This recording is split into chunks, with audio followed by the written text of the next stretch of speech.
Hello, Misfits. This is Kate. And this is Kevin. Welcome to Horrorwood.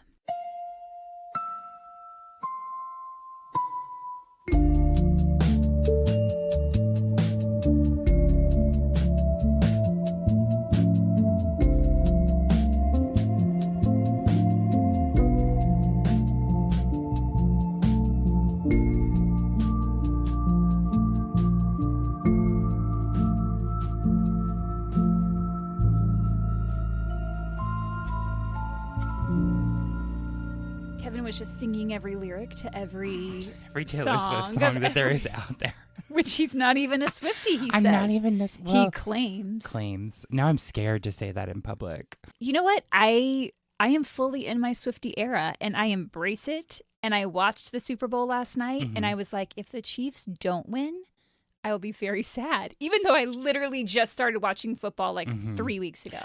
Could you imagine all the 13-year-olds out there who, if they would have lost, would be scream crying into a pillow? I mean, I could have been one of them. Oh my God. But they won, and I only know that because we're recording this on Monday because I was sick over the weekend when we were supposed to record. It's been a rough patch at the... A little bit. Yeah. But I'm feeling a little better. Good. And I'm going to try to have this out by tonight. And that is where we are in our lives, Kevin. And in just the general, February month. And you know what's in February? Valentine's. And if you joined our Patreon before February 1st, you got a little something from us in the mail. A card. And we have new Patronians to shout out. We've got Dana Montaro in our accomplice tier. Oh, that's right. I know you're looking at me like, wait, we did this. We didn't. Because it was on the Patreon episode that we shouted them. I don't think we did shout them on the Patreon. Anyway, we're doing it now. And so we've got Dana, and then we also have Becca Durrett, who is one of our Misfit Murderinos. Becca and Dana, thank you so much. We truly appreciate your support. Thanks, Becca and Dana. And we hope that everyone is having a good Valentine's week or not. Maybe you hate it, and that's totally fine, too. I wish it was Halloween, so there we are. Halloween and Valentine's, I feel, are similar, but just different colors. In what way are they similar? Just lots. If you go to the Walgreens aisle of Valentine's stuff, it reminds me of the Halloween aisle. I don't know what I'm saying. Okay. And also, I like the Reese's hearts and pumpkins. Yes. I don't like milk chocolate, but... I didn't know that, Kate. Now you do. And you know what? Apparently Matt doesn't know it either because he keeps buying me milk chocolate. I'm like, babe, I don't like milk chocolate. You like dark chocolate, though. Love dark chocolate. Okay. Bring me that dark chocolate. Good to know. I have a whole thing of that, and I'm putting it behind me right now. I'm I brought these candy bars, but I guess no. They're actually for me, not you. You're just eating throughout the episode. We hope that you guys are having a delightful week because I'm about to bring you way down. This is a rough case and content warning for domestic assault. And I guess we're just going to get right into it. Today we are talking about the death of model and Playboy bunny Jasmine Fiore. I've heard her name pronounced Fiore and Fiore, but I think most often I hear it Fiore, so that's what I'm going with in this episode. On the morning of August 15th, 2009, the body of 28-year-old Jasmine Fiore was found. This is brutal. I just want to warn everybody, and I'm just going to tell you exactly how she was found. She was found stuffed inside a suitcase in a dumpster in Buena Park, California, which is about an hour south of Los Angeles. She was nude, and her face was so swollen from being severely beaten that she could not be identified. Oh, my God. It is rough. Not to push it on another case, but it reminds me a little bit of the one of the lady in the UK that you did. Sally Ann Bowman, yeah. Mm. Equally as awful and horrible, just brutal. That is horrifying. Yes, it is. Police noticed that all 10 of Jasmine's fingers had been cut off and her teeth had been knocked out. No. And I will go ahead and say that it was determined that occurred after her death. So she did not feel that, if that is any kind of I can't even consolation. like think about it. Yeah. It was clearly a means used by her killer to conceal her identity. And it would be days before authorities discovered who she was. Oh, that makes sense. Not to like, but that makes sense. Like no fingerprints, Right. no dental records. Mm-hmm. Damn, Yeah. that's fucked up. 8 days after Jasmine's body was found, the body of her husband, Ryan Jenkins, was discovered more than 1,000 miles away. What? So settle in, misfits. Here we go. Jasmine Fiore was born in 1981 in the small town of Bonnie Doon, California. I love that name. Isn't it Bonnie the best? Doon. It is the quaintest sounding name for a town that I have ever heard. It sounds like a Girl Scout cookie name. It does. And the Girl Scout cookies are out in full force right now. So I use Native deodorant, and they partnered with Girl Scouts to do like scented deodorants. So you have and Girl body Scout wash. scented deodorant? I do. It's my armpits smell S'mores? like no, the ones with coconut and chocolate. Oh, that's what I meant. The Samoas. Samoas. That's what it is. Armpits smell like Samoas, and then my whole body, because I bought a body wash, smells like trefoils. Oh my goodness, Kevin! I smell like a cookie over here. Delicious. Delish. Native sponsor us. Bonnie Doon is just outside of Santa Cruz in Northern California. It has less than 3,000 residents. It's a very small town. It's beautiful. It sits a few miles inland from the Pacific Ocean and is surrounded by giant redwood trees and hiking trails. It sounds ideal. I want to go there. Jasmine was an only child, and her parents divorced when she was 8 years old. According to investigative journalist Mark Ebner, Jasmine's dad walked out on her and her mom, Lisa, leaving Lisa to raise Jasmine alone. According to her friends and family, Jasmine was what they considered a tomboy, which I realize that term is problematic, but it is how they described her. And I looked up to see what is the more appropriate term for tomboy in this day and age. All I could find was gender creative or gender non-conforming, which doesn't really seem to fit in this case. That's interesting. I also feel like androgynous is a term as well. Maybe. And again, I still don't feel like that fits for her. She Okay. was just a girl who was athletic and liked the outdoors. Yeah, That's basically and why what do we she was. do we have to have a term for that? Exactly. Like, why I is mean, it if you're gender non-conforming or gender queer, that feels like separate. separate? From, Yeah. yeah. Your likes and dislikes form your identity as well. I don't know. It shouldn't be like... It shouldn't be like this, like sexual and gender identity Exactly. is linked to what she Yes. enjoyed. Do you see what I'm saying? Oh, Sorry. I see. Yeah, exactly what you're saying. Yeah. So I just wanted to acknowledge that, but that is what they refer to her as. She was their little tomboy. Yeah. Jasmine loved sailing boats and riding motorcycles and being in nature. She loved animals, particularly dogs and horses. She rode horses both competitively and just for fun. She was very athletic. She loved to play football with the other kids. She'd throw her blonde hair up in a ponytail, smear some charcoal underneath those eyes, and she was ready to go. What's the reason for doing that? I have no idea. I think it's supposed to make you look tough. Okay. I just never understood why people had those lines right here. I don't know. I'm sure it goes back to some like ancient something or other. At the beginning of time. Yeah, I don't know what it's from. Because again, remember, I know nothing about football. Except for in the last month, I learned a little bit because of Taylor Swift. Thank you, Taylor. We'll tweet Taylor and she'll tell us. She can explain it. Yeah, she knows. So apparently the Super Bowl did like a Nickelodeon broadcast, and they had Dora the Explorer and like Nickelodeon characters explain what was happening, like what certain things meant. So if you were watching the Nickelodeon broadcast, like it would explain to kids what was going on. Holy fuck. Where was that 10 years ago? Right? Or sorry, 20 years ago. I'm not that young anymore. I mean, it's okay if you still watch Dora the Explorer. I mean, she's great. Yeah. I mean, I learned a lot of Spanish words from her. See? But yeah, I thought that was really interesting. Damn. Good on Nickelodeon. Yeah. I love the idea of Dora being like, do you see Taylor Swift in the audience? Okay, apparently Dora was really sassy. And she was, what did she say? It was like all over the internet this morning. It was something like, do I need to explain to you where the end zone is? Or something to that effect. It was like, wowzers. I love when cartoons do that. There's this whole like compilation on YouTube. Do you remember Arthur? Kind of. The Aardvark, like on Oh, PBS. right. He had glasses? Yeah. There's a whole like series of clips of all the characters just saying really like messed up and sassy things. It's so funny. Amazing. But we're getting off track. Right, sorry. When Jasmine was 11, she befriended a couple of the boys from her class, and she got to know their mom, Gwendolyn Beauregard. Jasmine's own mom, Lisa, had to travel a lot for work, and Gwendolyn became sort of a surrogate mom for her. She'd often refer to her as her second mom, and the Beauregard household became her home away from home when her own mom was away. Mm-hmm. I read that Jasmine had somewhat of a rough upbringing, but it didn't elaborate on what exactly that entailed. But it does sound like her dad was out of the picture. Maybe there was a sense of abandonment there. I'm not sure. I'm just speculating. Her mom was working a lot and often had to travel, so Jasmine spent a lot of time with her second family. She eventually went to work at one of the Beauregard family businesses, a local market called Shopper's Corner, where she bagged groceries.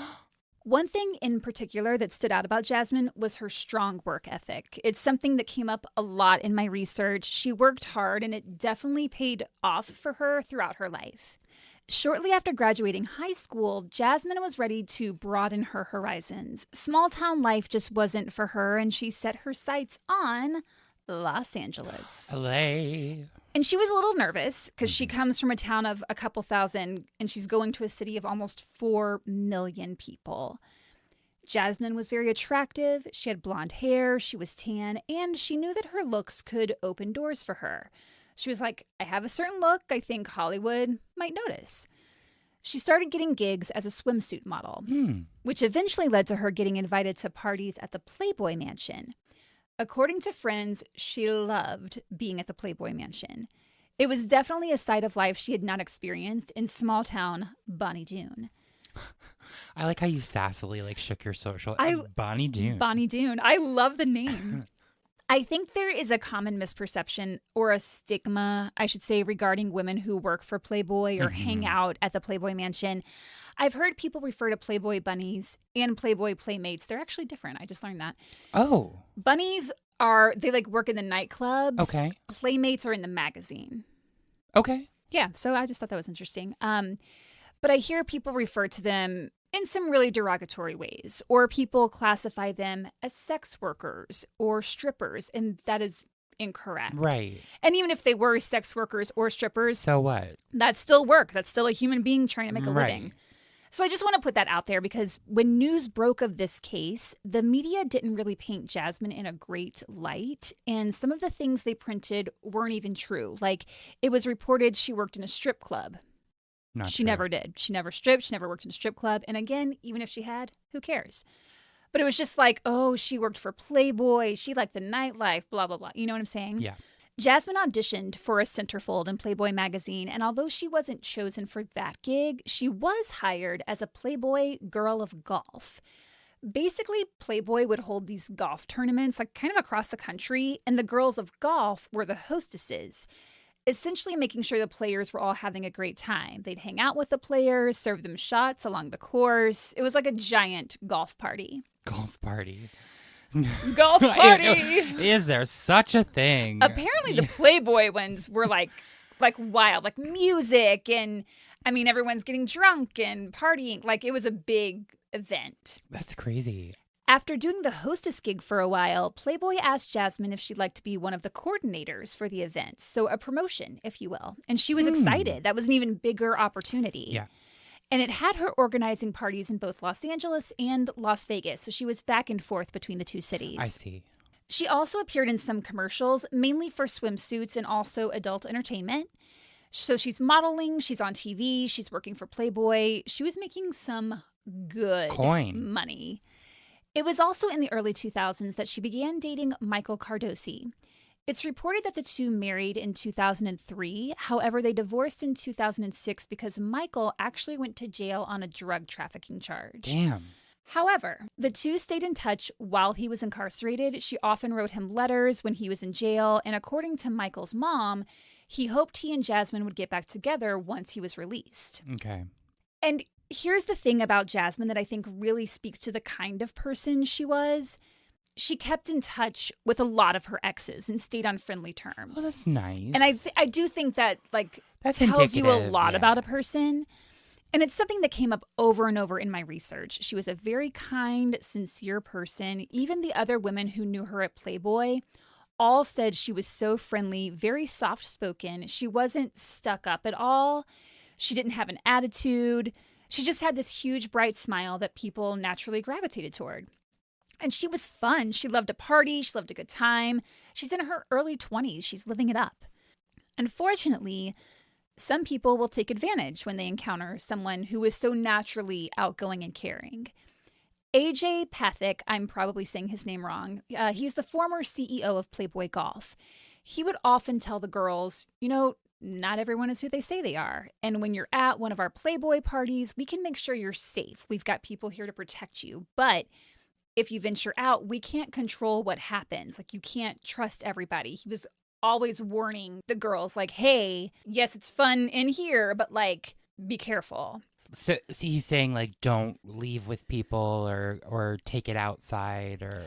I think probably that's along those lines. Okay. Or, like, you know, if you're advertising your Playboy status elsewhere, like, other people could take advantage of that when we're not around to make sure that you're protected. Being safe. Yes. Or, sorry, that you are safe. Yes, like, that you're protected. Providing a safe environment. Exactly. That makes sense. I mean, that's a nice thing and because it was something that I'm sure the women encountered often. All the time, I'm sure.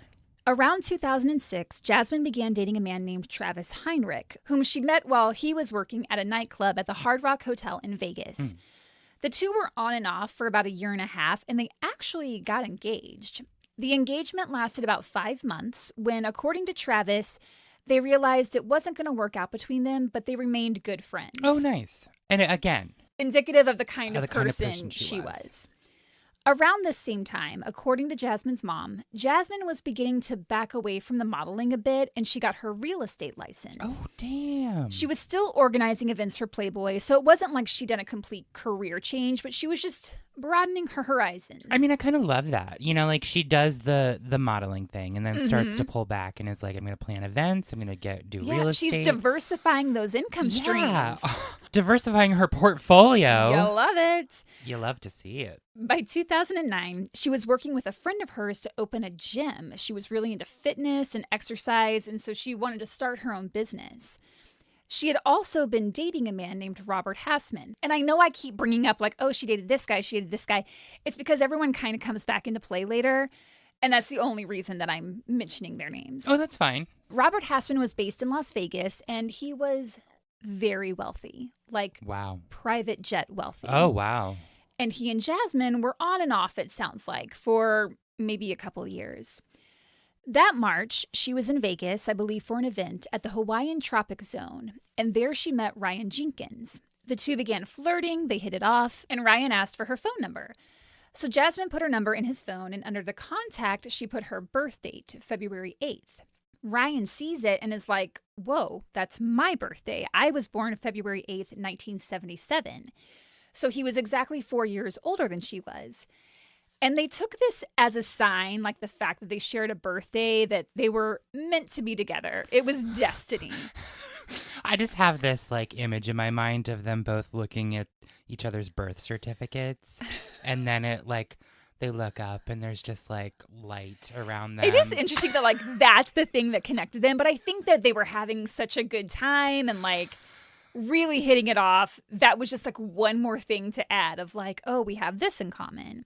It's like when you're out in public with us, with like one of our big cups, and you see another person with a big cup, and automatically you're like, I get you. Hey, girl, I see you across the street.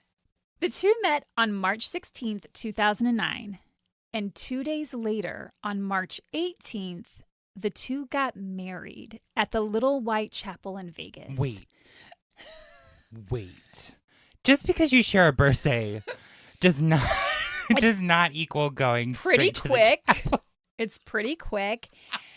And we'll talk a little bit about why it happened so quickly. Okay. But here she was, this model, a Playboy bunny, and Ryan told her that he was on a reality TV show that was going to start airing that summer. So they both kind of looked at the other one with stars in their eyes. However, they didn't really know each other. Obviously, you can't know a person in 2 days. But let's try to get to know Ryan a little bit better here. Okay. He was from Calgary, a wealthy oil city in Canada. Calgary ranks high as one of the top cities in Canada in terms of quality of life. Ooh. It's like a nice area. Ryan's friends and family describe him as really funny and intelligent, very loving and trustworthy guy. Ryan had dreams of stardom and set his sights on Los Angeles.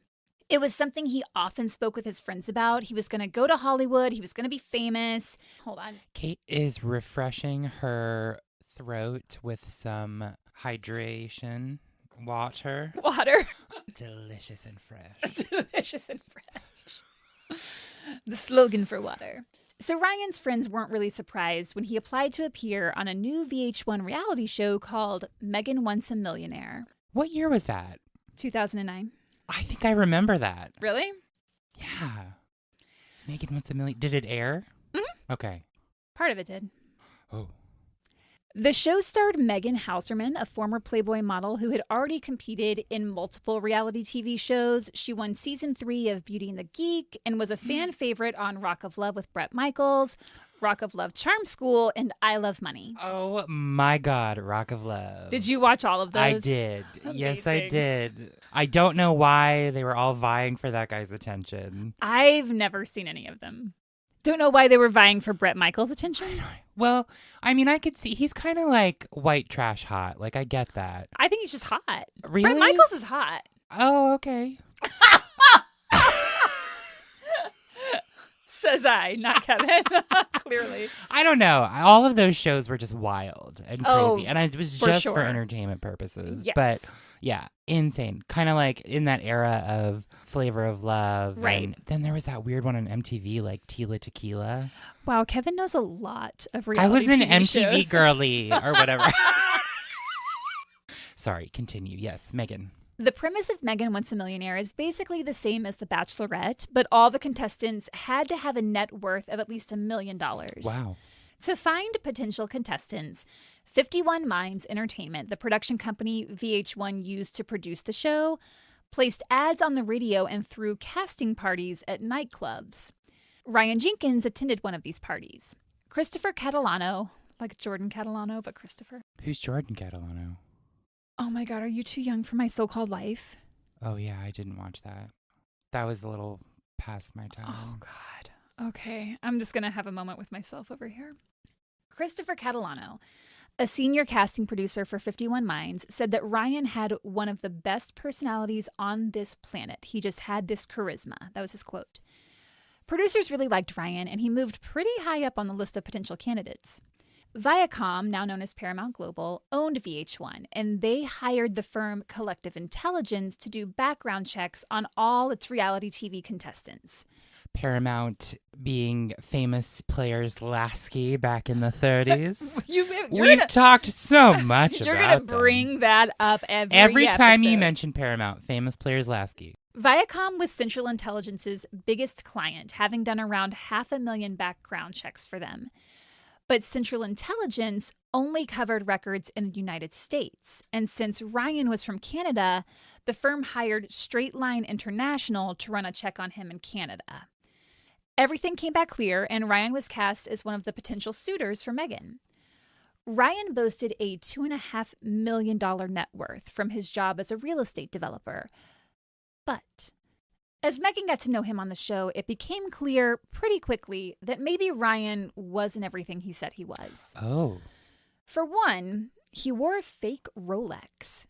If you're a millionaire and you are competing on a television show to try and win the heart of a former Playboy model who is looking to settle down with a rich guy, why would you wear a fake Rolex?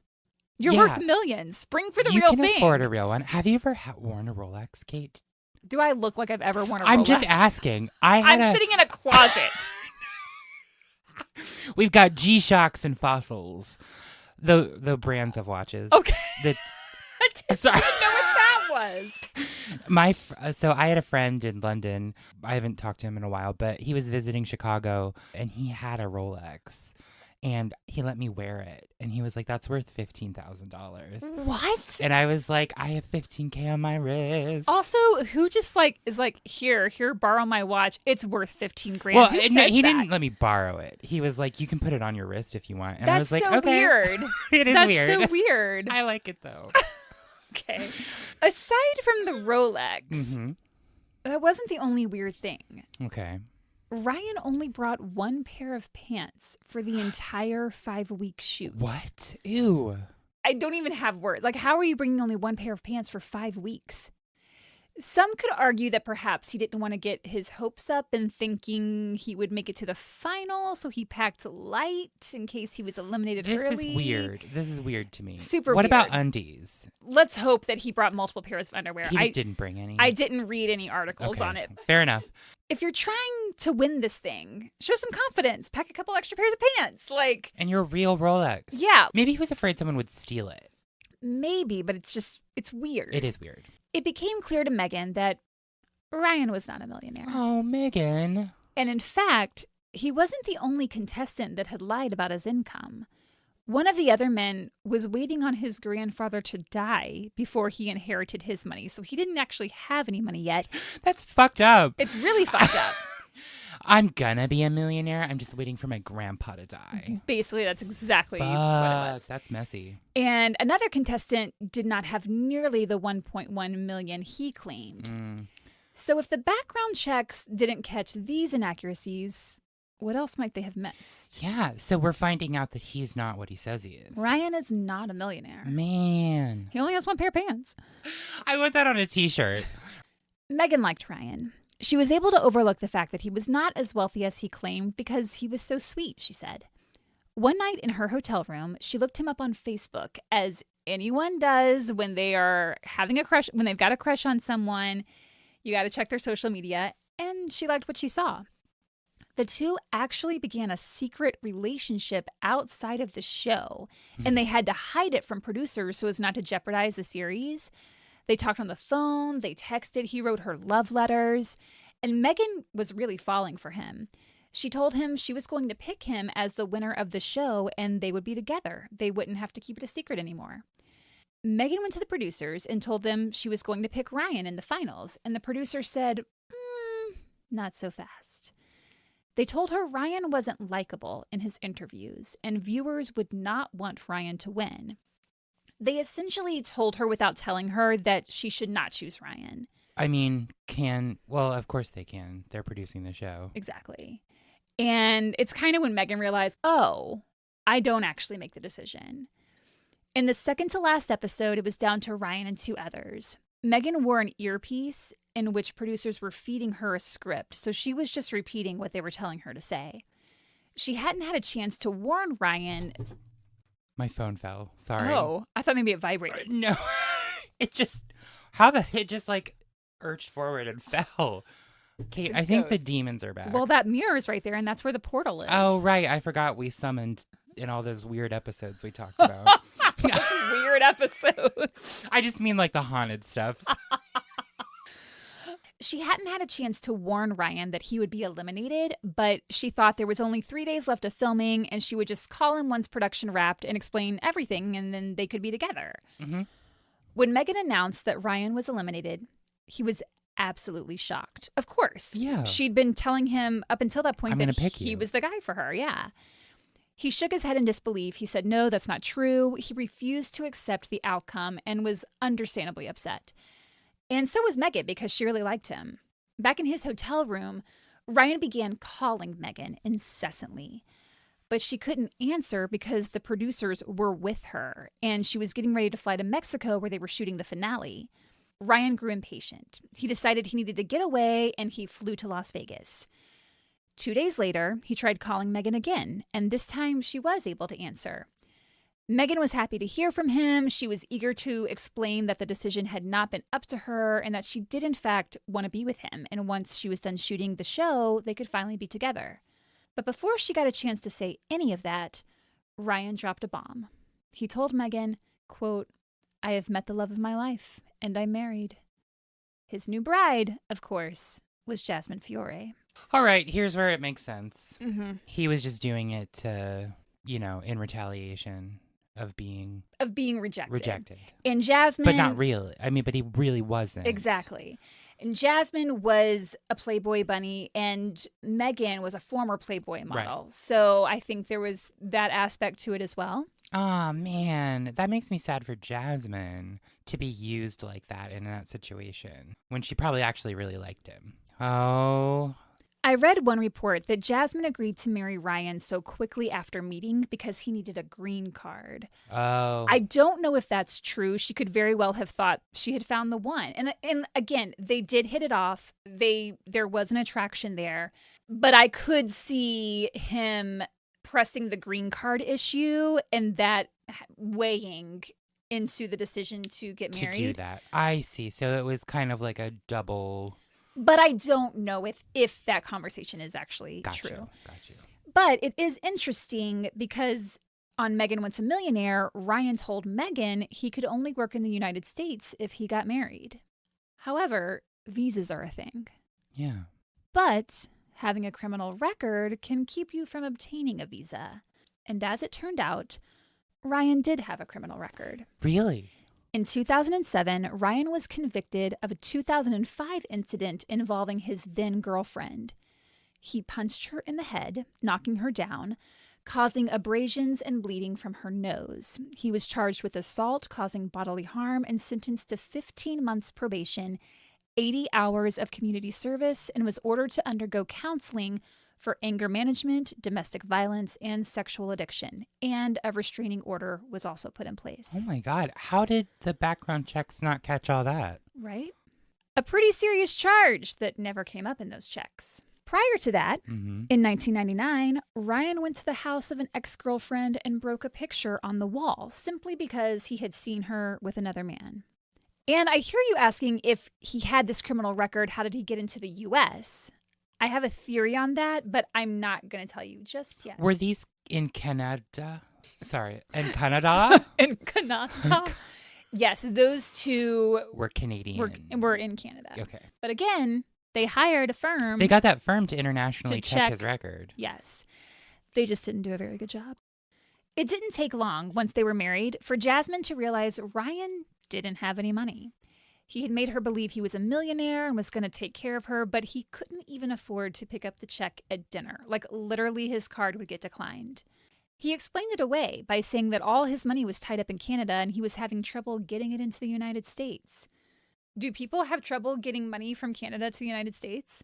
I don't think so. I don't think so. I mean, international accounts, you can usually transfer between them. Yeah. We all know that Ryan didn't have much money, but his father did. Oh. His dad, Dan, was a prominent architect, and he was a millionaire. Sometimes Ryan would work for his dad on projects, but as far as I can tell, Ryan did not have his own business or anything like that. He claimed to be an entrepreneur, but I couldn't find any evidence of that. Doesn't mean he wasn't. I just couldn't find anything to verify that. Mm-hmm. Jasmine quickly realized that maybe she had made a mistake. This guy just wasn't who he said he was. And I watched an interview with Ryan's friends where they kind of talked down about Jasmine, saying that she had high expectations and that she just wanted a rich guy. And all the couple's problems stemmed from Ryan trying his best to satisfy her, but he just couldn't meet her expectations. But they're basing their opinion of Jasmine on what Ryan has told them, so we have to keep that in mind. And I don't think the problem was that he didn't have any money. I think the problem came from the fact that Ryan lied to her. Mm-hmm. And he was just mooching off of her, basically. She had money. Right. She earned it. Yeah. She drove a Mercedes. She lived in a penthouse. Financially, she was just fine on her own. Mm-hmm. But when you get with a person that says one thing and you find out that actually the opposite is true, then yeah, that's going to create some problems. That's cause for concern. Ryan was also feeling like maybe the marriage was a mistake. 2 weeks after the wedding, he texted Megan Hauserman the following message. I got caught up after the show and made a hasty decision with a girl, as you know, but it's very obvious I am not with my soulmate here. If you'd like to see if there could be still something, we should talk. His syntax in that drives me crazy, but I wanted to... You read it. You read it exactly. Right. That's the point where you go, maybe it's time for an annulment. you realize, hey, we rushed this a little too fast. Maybe we made a mistake. For Jasmine's part, it seems she wanted to at least try and make the marriage work. She was asking her friends for advice, like, hey, Ryan gets angry if I so much talk to another guy. Like, how do you handle that situation? It seems she wasn't ready to throw in the towel yet. And like, she's trying to talk to her friends and probably also get a gauge of like, is this normal? Like, is this what husbands do? You know what I mean? Like, you're trying to get some backup there. And Ryan seemed determined to be with a Playboy bunny. If he wasn't going to be with Megan, it was Jasmine. If he was having trouble with Jasmine, he would text Megan. And Megan did care for him, although I think she kept her distance because he was married now, but the two did stay in touch. On April 22nd, 2009, so they've been married about a month at this point, Ryan and Jasmine were at an event in Las Vegas, and they were hanging out by a pool.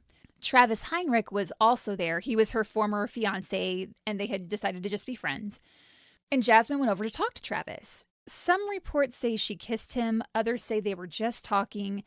And the ones that say she kissed him don't elaborate on whether it was like a little peck on the cheek or if it was something more. So we don't really know, but they were talking. Ryan saw this and walked up to Jasmine and began arguing with her. The two started yelling, and then Ryan punched her in the arm with so much force that it knocked her into the pool. Fully clothed, purse, phone, everything into the water. It's awful. Ryan was arrested on a domestic violence charge and spent a night in jail, and his court date was set for December. So he wasn't like sitting in jail until then. Sure. Just like, here's your court date, Right. Show up.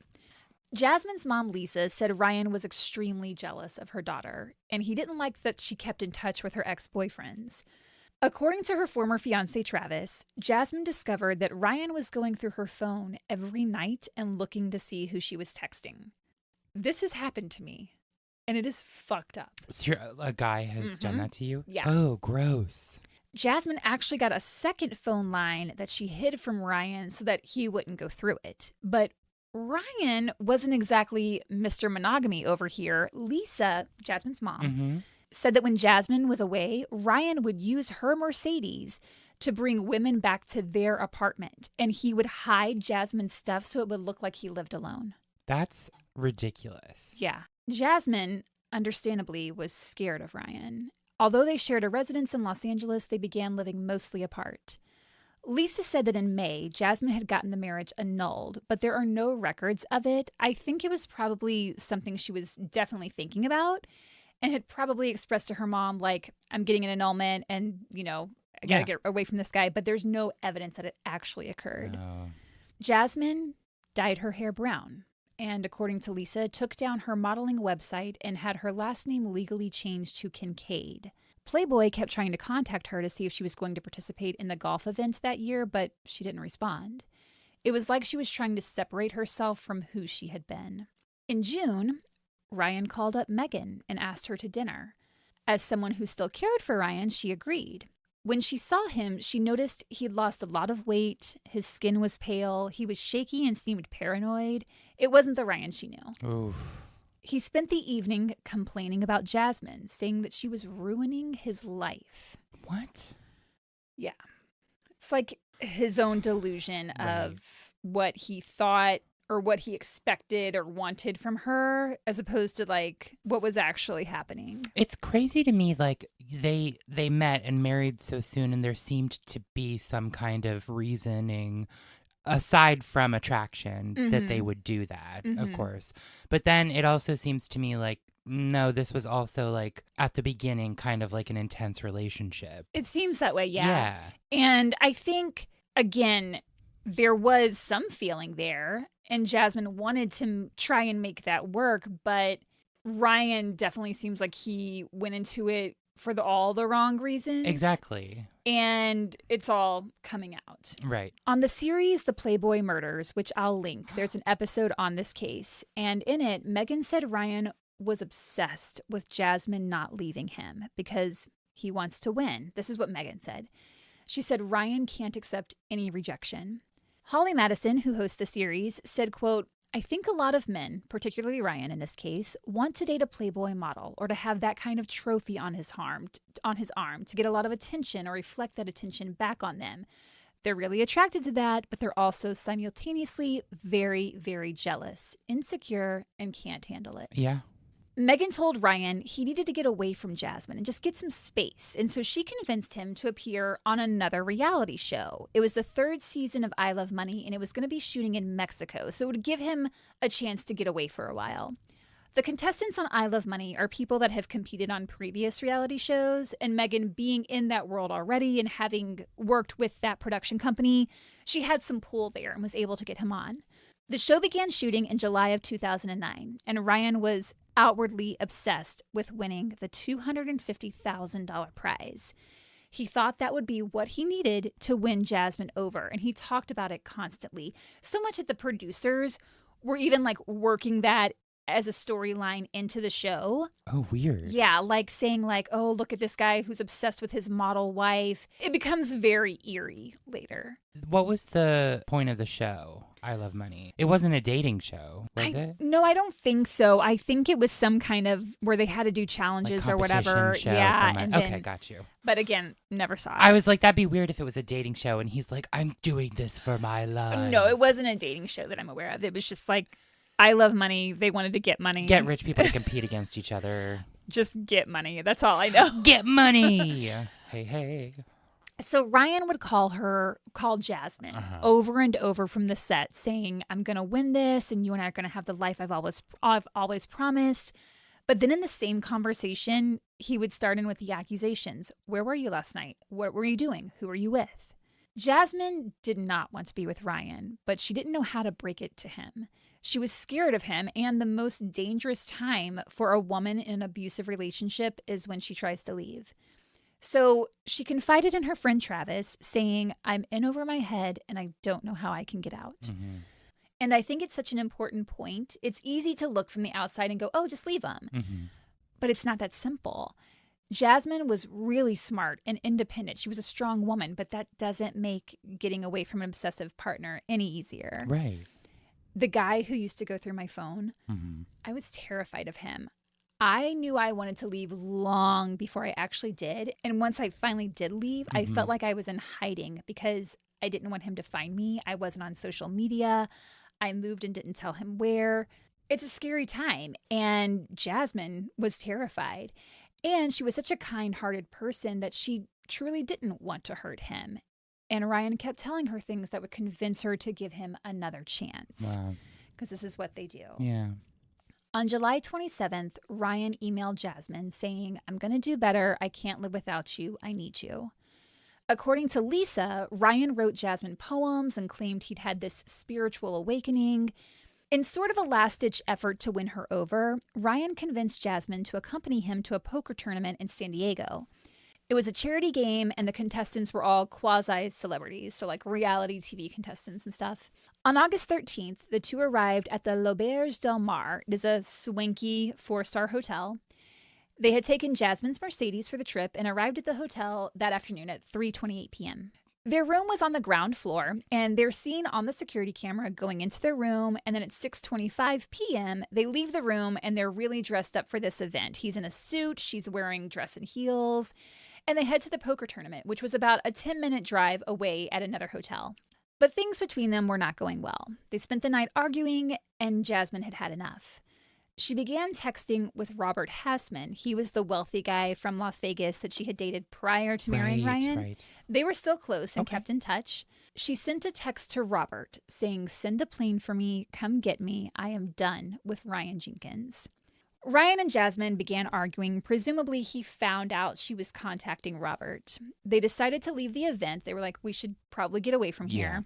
And they went to a nightclub called the Ivy in downtown San Diego. They got there around 12:30 a.m., and there, several people witnessed them arguing yet again.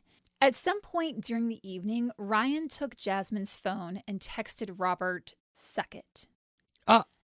That is the last text message Robert received from Jasmine's phone. No. The two left the Ivy around 1:30 a.m. and went back to the hotel where the poker tournament was because they had left Jasmine's car there, so they needed to pick it up. And they left that hotel around 2:30 a.m.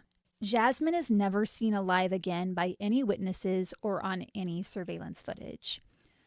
Ryan isn't seen again until 4:38 a.m. when he is caught on the security camera at the L'Auberge running to his room.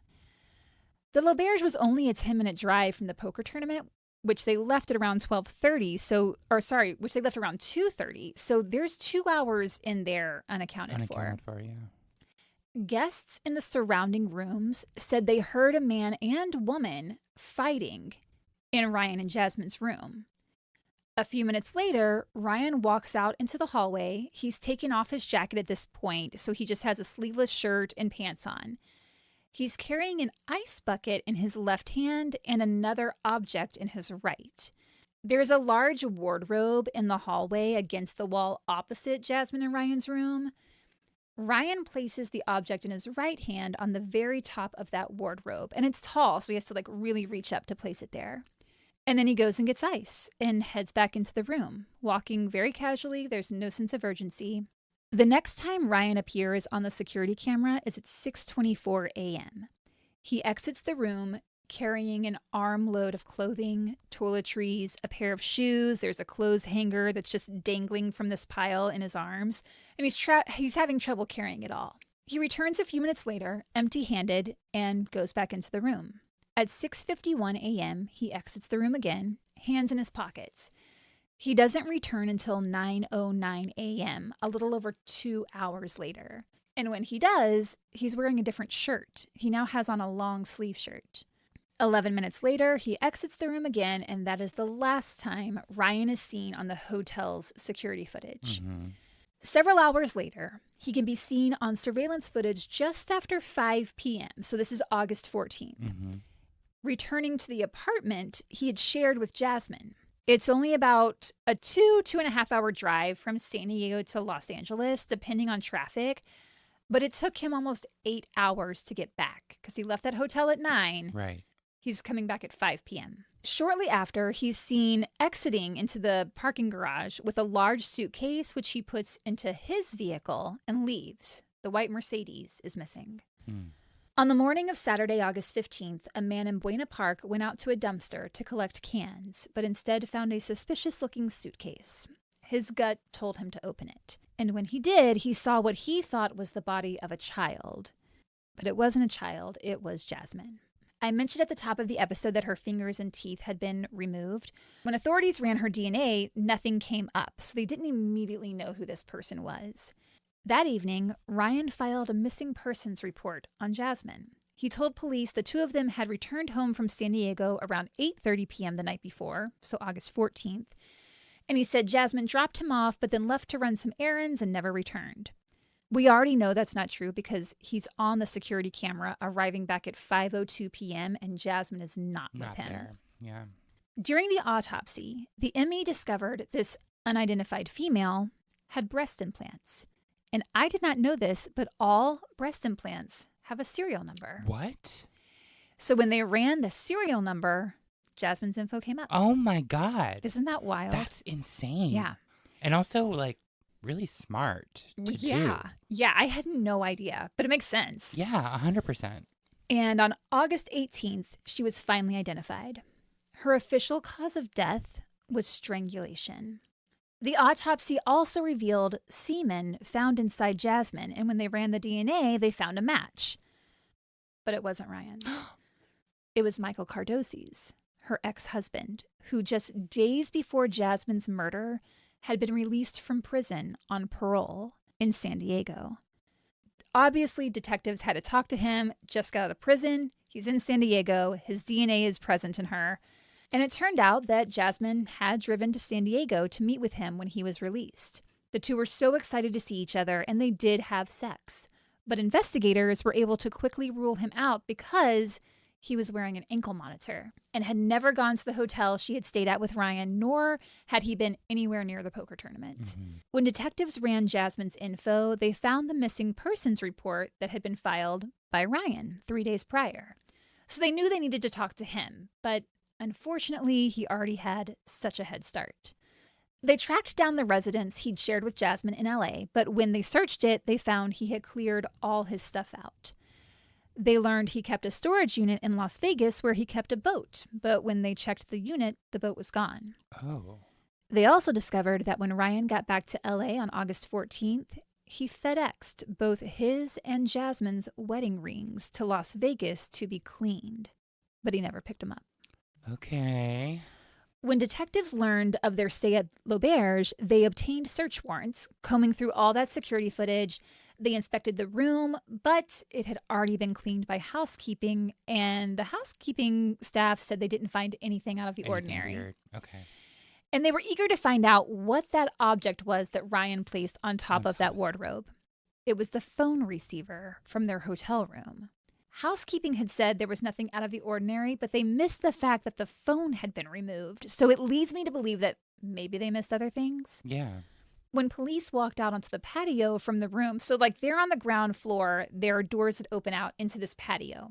And there they found blood and a strand of long brown hair, and both were a DNA match for Jasmine. Oh, man. That patio backed up to the parking lot, and there were no security cameras back there. Oh, no. Detectives came up with their theory that after picking up Jasmine's Mercedes at the hotel where the poker tournament was held, the two continued arguing. He likely began beating her inside of her car, and although they hadn't yet located the car, they would eventually be proven right. They believed Jasmine was unable to walk on her own after the severe beating, so Ryan was going to have to drag her inside. Of course, he couldn't just bring her in through the hotel lobby, so he was going to bring her in through the patio doors, but they were locked, which is why he's seen running to the room on the security footage, because he has to go unlock those doors. Witnesses heard the two arguing in the room, as I mentioned before, so Jasmine was still alive at this point, which is why Ryan had to remove the phone because he didn't want her to call the police while he went to get ice. So he beats her in the car. They get back to the hotel. He's going to bring her in through the patio, but the door's locked. Right. How does she get to the room? So remember on the security footage where he's seen running? He runs down the hallway inside to the room. To unlocks those patio doors. And then brings her in. I'm sorry. I get it. Yep. Why did he get ice? We don't know. Possibly to stop Jasmine's swelling. He had, in fact, broken her nose. Or maybe he wanted a cold drink. We don't know. We do know that he'd already taken her cell phone because he texted Robert Hassman, suck it. So Jasmine had no way of calling for help. It was while he was back in the room that he strangled Jasmine to death. And again, this is all what the police have put together. Detective Greg Pelton says on the Playboy murders that he believes Ryan then put Jasmine's body in the bathtub, cut off her fingers, and flushed them down the toilet. He also knocked out her teeth, though there were some teeth fragments still in her mouth and some in the suitcase. Ryan removed her clothes and stuffed her body in one of the suitcases they had brought with them for the trip. This was not a big suitcase. It's a carry-on. It's like 2 feet by 2 feet, which is why he's seen carrying a bunch of clothes in his arms on the security camera. Okay. On his way back to LA, Ryan threw the suitcase into a dumpster behind an apartment complex in Buena Park, which is like halfway between San Diego and LA. Okay. It's just so cold and callous. So like gross. What the fuck? To put a person in a suitcase and then put that suitcase in a dumpster. He really went full over 100. All in. Yeah. God. And for someone who had filed a missing persons report on his wife, he didn't seem all that interested in finding her. A detective from the Missing Persons Division got in contact with Ryan. But he said, oh yeah, I reported her missing, but I got to get back to Canada. I've got visa issues. So what? Okay. So he left the country. They knew he was on the run and that he was likely headed to Canada. Yeah. When Ryan's picture was shown on TV as a suspect in Jasmine's death, Megan Hauserman was shocked. She didn't believe that the Ryan she knew had actually committed murder, and she was terrified, afraid that he would come looking for her. Mm-hmm. She did not leave her apartment the entire time that he was on the run. I mean, fair enough. Yeah. Because psycho. Think about that. Like, you know all about their situation, and now he's killed her. Are you next? And to see it on the news, like, yeah, just like see his picture. Oh my God, I can't even imagine. So what scary, that's like. So scary. I would just lock the doors, turn the lights off, and hide under the bed. I would be so scared. Ryan's SUV was found on August 19th in Blaine, Washington, which is located on the Canadian border. The boat trailer was attached, but the boat was gone. The United States Coast Guard spotted a man speeding in a boat at night at high seas along the Canadian border. They tried to stop him, but unfortunately they lost sight of him. Fuck. Just that scene, when you picture that, it's like dark and it's high seas and like some guy's speeding on it. Like, that's just fucking crazy and terrifying. Oh, yeah, because his boat wasn't in the storage unit. storage He unit. got it out. He got it. Ryan then parked his boat at a marina half a mile from the Canadian border and literally just walked into Canada in an area where there is no border crossing. It's literally just a ditch that separates the two countries. And that is how I think Ryan got into the U.S. in the first place, going back to earlier, because I don't think he would have been able to get a visa with his record. So how does he know he can just cross the border there undetected? I feel like he already knew about that spot, because I don't know how else he would have gotten into the U.S. Ryan then had his younger half-sister pick him up and drive him to Hope, Canada, which is an ironic name for this case. Ryan stayed in the car while his half-sister checked him into the Thunderbird Motel, paying in cash for a 3-night stay. Once he was settled into the room, she left. On August 21st, the manager saw Ryan talking on the phone outside. He said he looked exhausted and did not look like the picture that had been shown on TV, so he didn't recognize him. At 11:30 a.m. on August 23rd, when Ryan failed to check out, the manager, Kevin Walker, checked the room. And inside, he found Ryan, deceased, hanging by his own belt from the clothing rack in the closet. Oh, my God. That's ghoulish. When authorities arrived, they found a note on Ryan's computer titled Last Will and Testament. I'm going to read just a bit of it. Okay. I'm sure everyone feels I'm a monster. Let me tell you that Jasmine was in fact a far greater monster than I could ever be. I merely wanted to love someone. My heart and love for her was pure and powerful. It drove me and brought out the very best in me. Jasmine was the key to my happiness. He never confessed to the crime in the letter, so investigators needed more evidence in order to close the case. 3 days later, on August 26th, Jasmine's white Mercedes was found abandoned in a parking lot just a mile from her apartment in LA. The interior was covered in blood, and a lot of it looked like there had been an attempt to wipe it away, but the majority of it had pooled in the back seat and soaked through, leading detectives to believe that after he put Jasmine in the suitcase, he put the suitcase in the back seat. Just the thought of him driving with his murder victim in the car with him, like, not even in the trunk. Not that that's better, but like, she's right there. And he drove at least an hour with her because it would have taken about an hour to get there. Oh, my God. I don't even know, like, what has to be going through your brain? It feels like something flips or snaps. You know what I mean?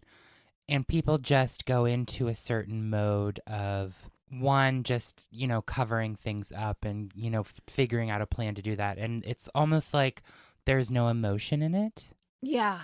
And you see the escalation he went through in life, too, Yeah. with the first of, like, he punches or breaks that photo frame Right. at his ex-girlfriend's, and then he punches the next girlfriend. The girl, and then It just keeps escalating. And no one caught that. No one it's had really eyes on this guy. unfortunate. It is. I mean, yeah, I don't even know. Ryan's entire family believed wholeheartedly that he was innocent. And his dad even gave a statement to the Calgary Herald. And when I read it, first I felt really bad for his parents because Ryan was clearly lying to them about the relationship, and he had painted Jasmine as this terrible person who would abandon him and go off with other men. He told the same story to police, that he and Jasmine arrived back in LA and she left to run an errand and never returned. That's what he had told his dad. Mm-hmm. And again, we know that that's just not true. His dad even defends the pool incident. And this is where I'm like, okay, let's not defend domestic assault. Like, No. There were witnesses. He was arrested. Mm-hmm. But his dad thought it was outrageous that he got arrested for, quote, pushing someone into a pool. He punched punched someone her. into Yeah. a pool. I'm not going to read his dad's statement, but I am going to link it. Okay. And of course, no one wants to believe that their loved one could commit murder. Ryan's half-sister was also dragged through the media since she was the one who picked him up at the border, but she said she believed he was innocent. And I do feel he probably thought she was just helping him get away from the media attention. Ryan also told his family that he was in contact with all of the authorities the whole way through, which was also a lie. The only consolation Jasmine's family had after Ryan killed himself is that they wouldn't have to go through a trial. But of course, he also wouldn't face the consequences of what he did. And the fallout among production was wide-reaching. VH1 distanced itself from Megan Once a Millionaire, stating it was an outside production produced by 51 Minds Entertainment, and they took the show off the air after 3 episodes. Ryan's season of I Love Money never aired.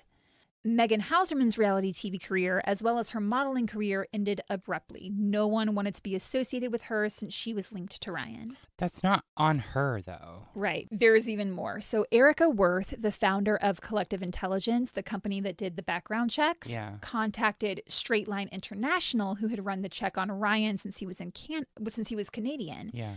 She requested any and all documents related to his background check, and Viacom began calling Erica, wanting to know what went wrong here. Right. How had Ryan's criminal record slipped through the cracks? But she said Straight Line International had stopped responding to her. They fucked up. 51 Minds then distanced itself from Collective Intelligence, and Collective Intelligence claimed Ryan's record went unnoticed due to an error by a Canadian court clerk.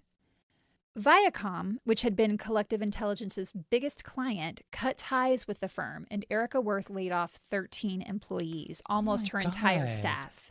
Collective Intelligence sued Straight Line and won, with Straight Line paying almost $1 million settlement. And as for 51 Minds Entertainment, no one wanted to be associated with them. VH1 demanded that 51 reimburse the network $12 million for the cancellation of I Love Money. Erica Worth spent years rebuilding her business and says she now does supplemental background checks at her own expense. She said she's noticed that now networks and studios don't seem to worry too much about the budget when it comes to getting a thorough report. They don't care about the cost. They're just like, give us everything. Mark Cronin, who co-founded 51 Minds, went on to create the series Below Deck for Bravo and says Jasmine's case affects every conversation he has when it comes to approving a contestant or cast member, and said that even after the show stops taping, they keep in touch with everyone and help anyone who might need professional help get counseling.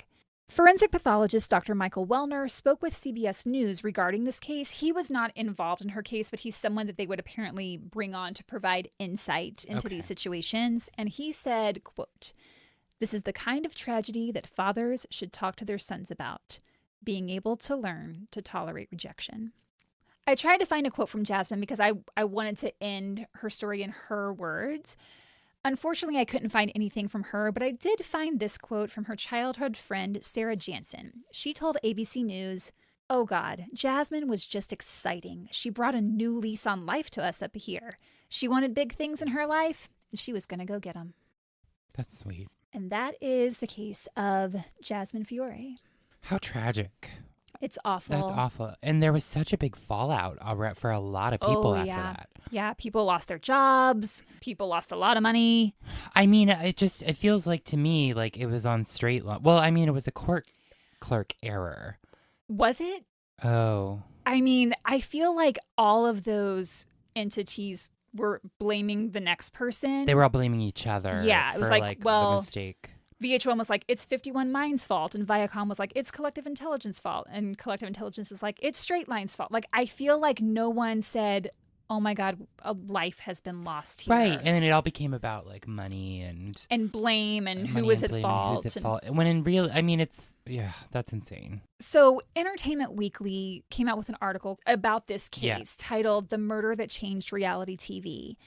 And I don't know that it necessarily has. I do think some good came from it in terms of like how they conduct background checks and things. But there's no standardized vetting system for contestants. And those reality shows have to see so many people and cast so many people. And like, I feel like the early 2000s were the heyday of it with like Survivor and Big Brother. And even though those things exist, it's not as big as it used to be. Mm-hmm. But I just don't think that when it comes to reality TV, I mean, again, like Megan, who was the lead of that show, didn't even realize that she wasn't going to get to make the decision at the end. Right. Like, I just don't think that those things are taken into consideration necessarily. And as Holly Madison put it on the Playboy murders, she said, you know, the producers want the story and they're looking for a story. And so they're going to put the contestants in certain situations to say like, oh, well, so-and-so said this about you. Now, you know, what are you going to do? And then they film that. And none of it is real. I think everyone knows that. But like, by now, it's just really sad because had they caught that, and the thing is, I'm not even sure his family knew that he was arrested in Canada. Right. They seem to not know. And if they did know and say all the stuff about him later, that's fucked up. Yeah. Because they talk about like how wonderful he is. So if they knew that he had beaten his ex-girlfriend and was arrested for that, then like, why are you defending this guy? But I'm not even sure they knew. Right. And that's what's so scary is like, everyone said he was just the nicest guy. Right. All charm, all charisma. And also it's kind of like without the reality TV thing, it doesn't necessarily mean this wouldn't have happened. Exactly. You know? Yeah. It speaks to, and I don't want to go too much into this because I don't want to make a blanket statement about everyone who tries to compete in reality TV Sure. wants, you know? Yeah. But I think it does speak to the type of person who applies for those types of shows. And when that becomes their driving force. And like his friends were saying, that's all he wanted. He wanted to be a star and he wanted to be famous. And he was determined to do, you know, these reality TV shows. And it does take a certain personality to be attracted to that kind of job. Attention, yeah. So I do think there's an aspect of that to it. Sure. And it's unfortunately so horrific and tragic and definitely did not need to happen. No. It's awful. But have a great week, everyone. Yeah. If you want to give us a comment on this episode, you can do so on Instagram, Facebook, or YouTube at Horrorwood Podcast. You can shoot us an email at horrorwoodpodcast@gmail.com. Or you can hop on over to Patreon like Dana and Becca did this past week and sign up at patreon.com/horrorwoodpodcast. Happy Valentine's, everybody. And don't do murder. Don't do murder. Happy Valentine's. Tines.